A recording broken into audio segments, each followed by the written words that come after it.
Hey guys, so today I wanted to paint some quick, loose, abstract watercolor florals. So let me show you a couple that I've done recently. And this is with Mary Blue, because I had just gotten that set, so I did a few paintings with the Mary Blue. And then just kind of the progression of the florals to trying to get more and more abstract and more kind of loose with them.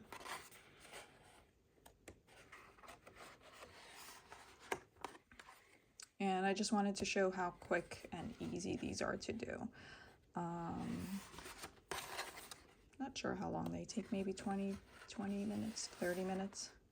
Now this is when I got the Kuretake Art Nouveu set, the one right there. That's what we'll be using today.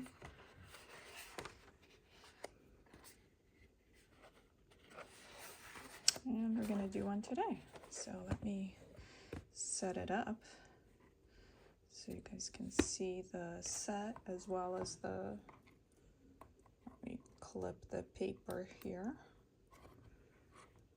Try to get it out of the way. There we go. Okay, so first I'm gonna kind of give it a bit of a spritz. And then maybe the paper a little bit too, just a little bit of a spritz.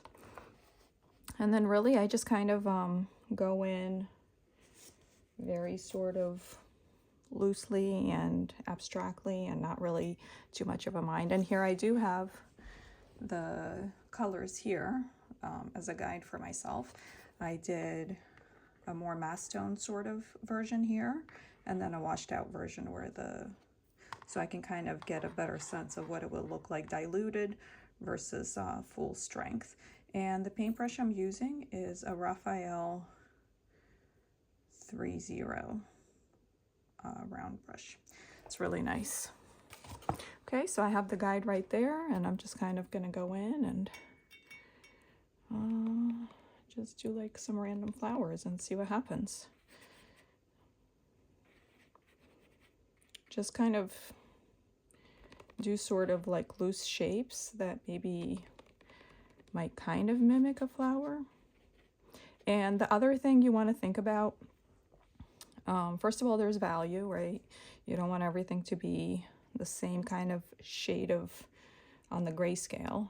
And then the other thing is size. You don't want everything to be kind of the same size either. You want to have some variety of size. And just kind of using your paintbrush. I've been kind of holding it. If you hold it further away, it becomes more and more kind of loose and abstract because you have less control over it.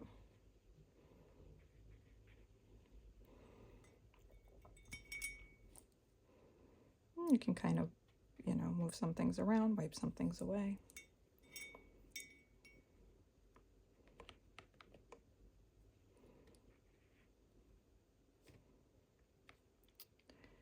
And this set is really nice if you don't really want to mix. Like if you can tell, like I don't even have like a mixing palette here. I'm just sort of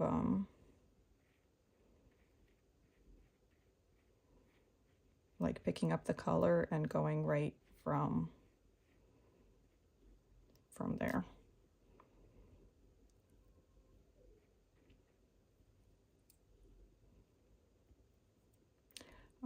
So another thing you want to think about, especially if you're working with watercolor, is kind of, adding more than one color to each flower, just to kind of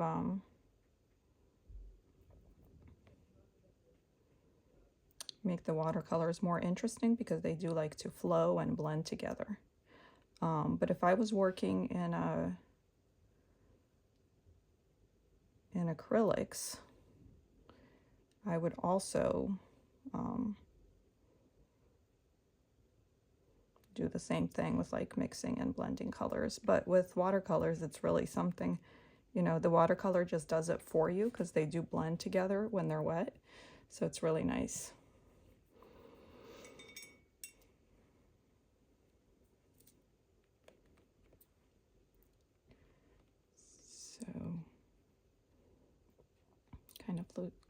again, loose floral shapes. And don't worry too much about the colors mixing in together or making sure your brush is too clean or whatever, you know, it's fine because you sort of get more color variety and interest that way. So, and the thing I like, and other tutorials I made before of other types of flowers, you saw the same thing. Like, I like it when things kind of look busy and filled up. So, I definitely, you know, try to then sort of, really like this green. It's what is it? Billiard green. So I like to really fill up the page and have like a whole lot of interest going on, and then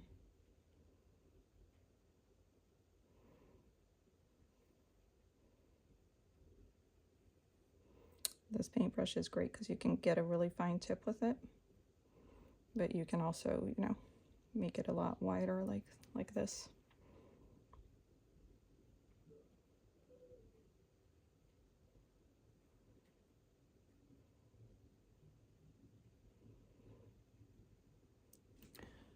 So, oh. And then we add a little bit of a different green. This one is called green gray. It's more like of a foresty green. You don't want it all kind of looking too the same.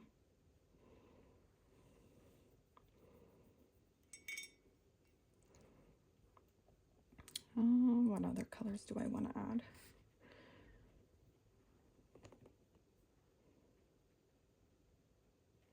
Some kind of like bright spots for highlights.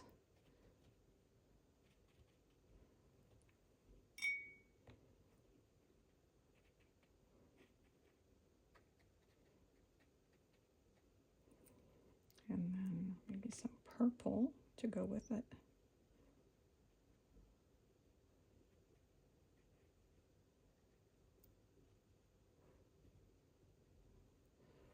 And then you just kind of keep adding things and fill up the page, you know. Oh, right there, we lost a bit of the branch, so, or the stem. So I'm gonna add that. And like I said, one thing you want to think about is some darks and lights in the painting. So when you go in, when it kind of dries, you can add more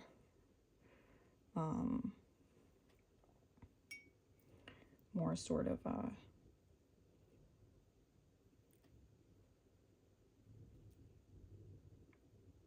more layers, which will then give you let me see.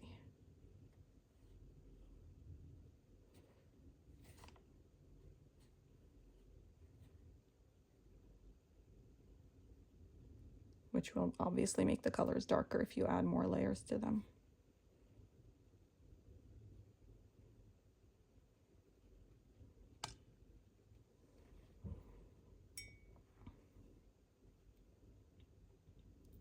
And these are really nice because they're like really wide, so it doesn't damage your bristles, the bristles on your paintbrushes, so it's really nice that way.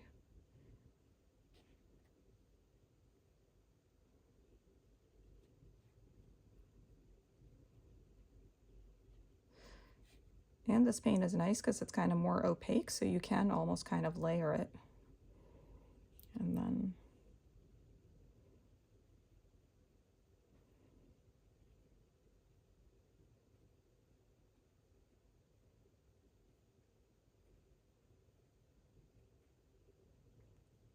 just kind of, so this is just a very relaxing sort of, I made all of those I made while watching TV on the couch. So you can just do it on the couch because you don't need reference photos because these are just abstract, not real flowers.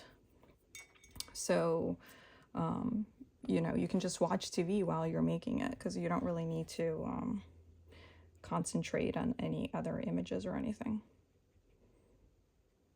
So I'm just adding some details that were lost. But at the same time, I do still want to do it while it's wet and it spreads in, because then it kind of blends together in a pretty way that watercolor has a way of doing, you know. And then some bigger leaves.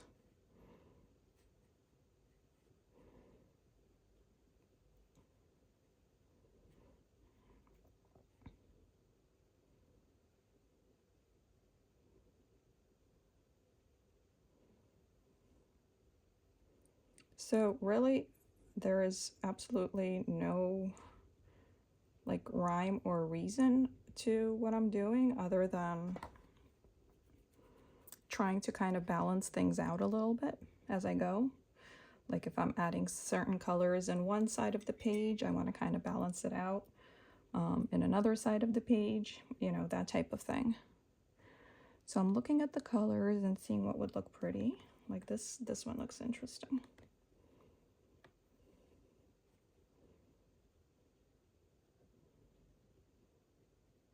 And some of them you want to kind of like put in the background so that it almost looks like it's overlapping, you know.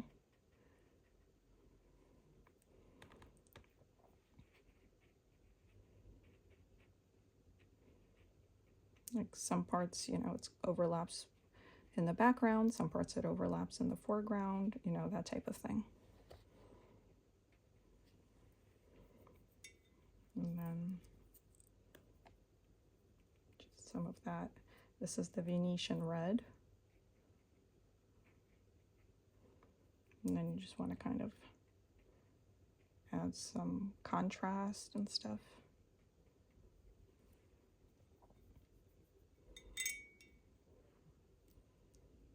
And then maybe some red flowers.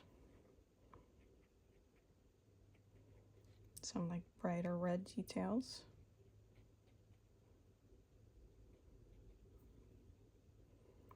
Some of these are flowers, some are petals, you know, it's just all sorts of things happening here.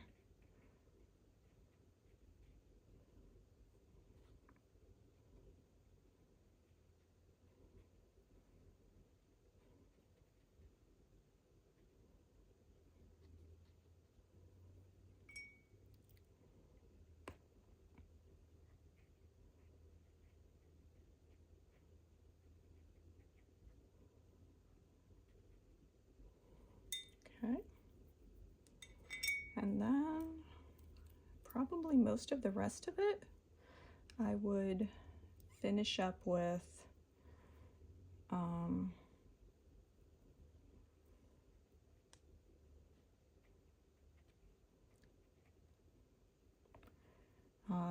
fill the rest of the spaces probably with green for leaves. You can see how it's still wet and still blending all over kind of. And some areas, you know, I want to add these kind of darker spots. And almost just blend it out to suggest like some kind of, you know, flower in the background there.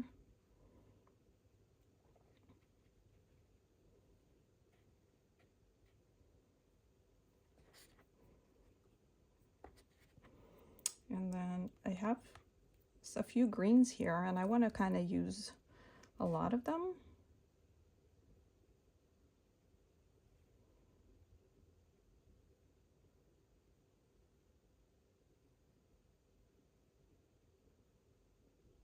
Just add some stems here.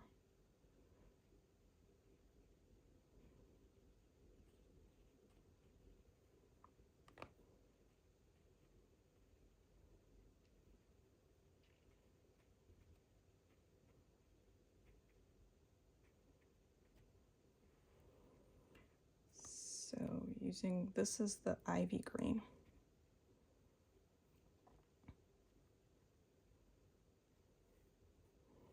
Just a hint of leaves here and there, you know.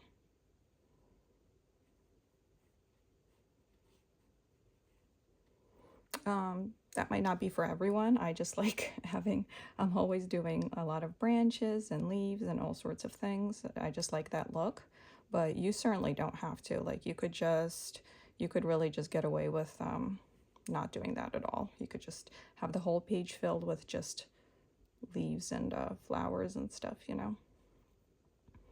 And again, just adding various colors to different sort of leaves too, not just the flowers. You want to kind of have variety, but leaves too, you know. So kind of some overlap.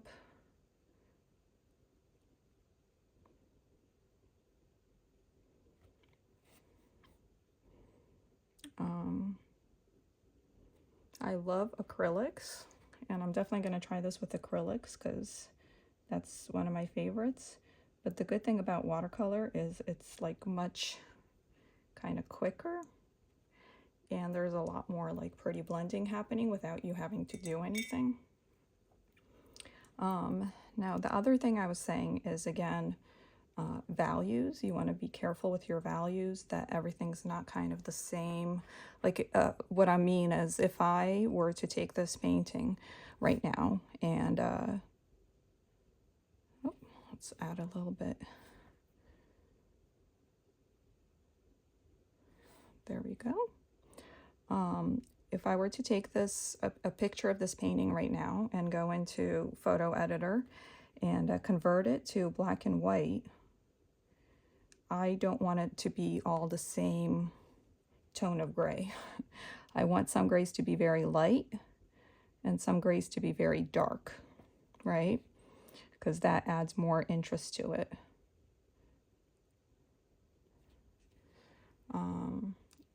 Now, if I was doing this, I might let it dry right now because some of it is very wet, so it would like blend together. But since I'm doing this on camera and I want to do kind of a live, real-time sort of tutorial, then I'm just going to let it kind of be. But I might have let it dry so I could go in with like the darker colors and oh, the light. The sun's suddenly come out. So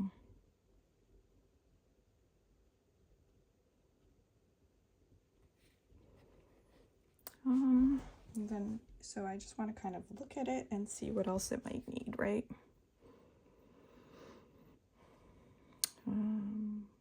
Like I said, you know, like you might consider this done right now. Certainly kind of got enough going on, but I do like things to look really busy. So I would personally kind of keep going with it.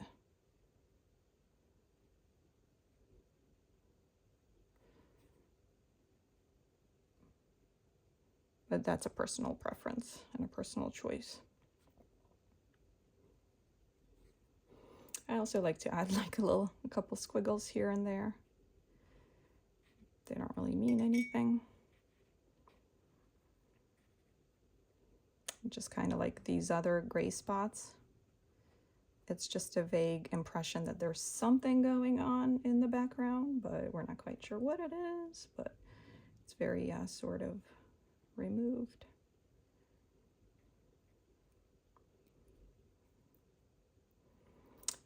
You know what? Might add a couple. Let's make a fine point and add a couple of these guys here.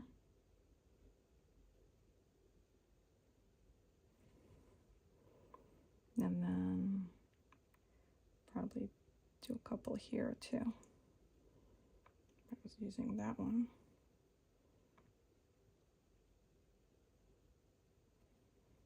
Okay. And then maybe some stems.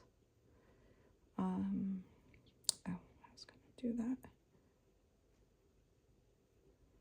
And then, so once it's kind of dry, you can go back in and darken some of these areas that got, obviously when you're adding a lot of water with watercolor, what happens is when it dries a lot lighter. So if you go in with like not a lot of water, like right now my brush is kind of dry, then it will stay dark. And also because I'm layering and this is a second layer, it will stay dark so that it's not all like I said, one value.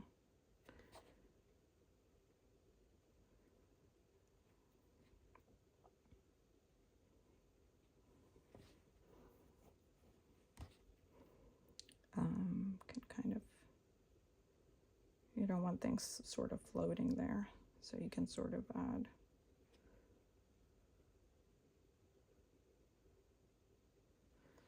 Okay, and then also the other thing I wanted to do was actually, you know what, since now I do have this leaf looking thing,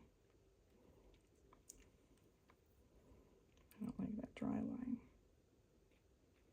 I want it to be kind of vague, but still there.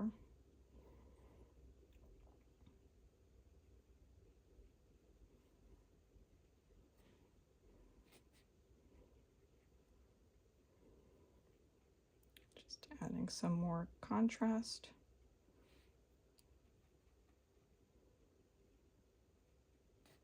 And it's okay if sometimes you're kind of dry brushing things, because that also adds some interest if it looks different from like some other things you already have there. And then I feel like it needs some more stuff here. But again, we don't want it to be too precise. Sort of. You can also do some paint splatters. I think that would look nice, but sometimes I hesitate to do that because it tends to splatter like everywhere, and then it's kind of annoying. So then I'm like, forget about it. You can kind of create a nice splatter, almost like effect, by just randomly dotting things here and there like that.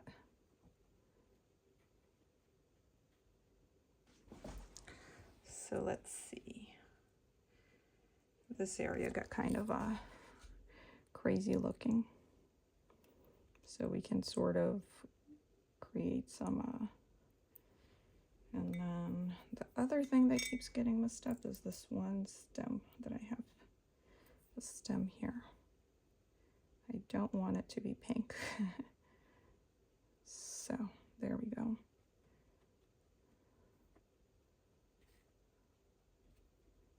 And then I'm just filling in some of these white spots.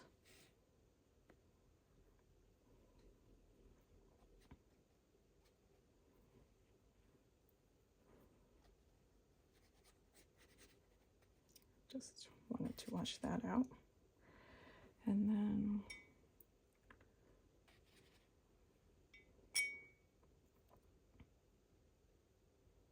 don't want too much of it, but just a little bit.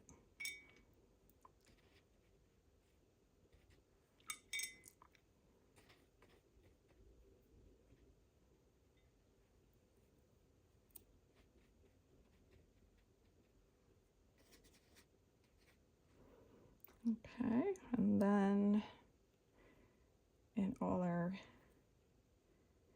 I'm gonna add a little bit more of the red because the red is very saturated and we don't want it to be too washed out.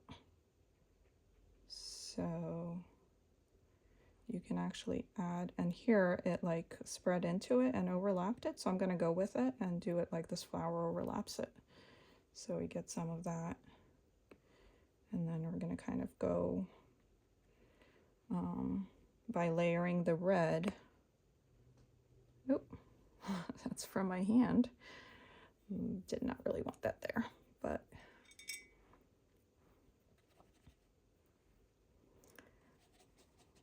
luckily it's watercolor, so we can kind of get rid of it for the most part.